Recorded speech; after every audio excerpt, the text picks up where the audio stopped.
প্রিয় বন্ধুরা, আজকে চলে আসলাম একটা গরুর খামারে ঘুরতে। আমাদের গ্রামের বাড়িতে খুব কাছেই অন্যরকম একটা গরুর খামার ঘুরতে গিয়েছিলাম। সেখানে বিভিন্ন প্রজাতির গরু আছে, দেখতে পাচ্ছেন। এই যে আমাদের এখানে খামারের পরিবেশটা ছিল দারুণ পরিষ্কার ও পরিচ্ছন্ন।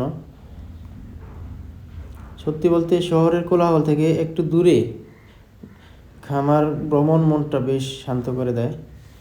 আজকের দিনটা মনে রাখার মতো। দেখেন, আমি আপনাদেরকে দেখাচ্ছি। এই দেখেন, এদিকে আসেন। আচ্ছা, একটু দেখাই আপনাদের। দেখেন, এখানে বিভিন্ন প্রজাতির গরু আছে, যেমন ফ্রিজিয়ান, শাহিওয়াল, শঙ্কর জাতের।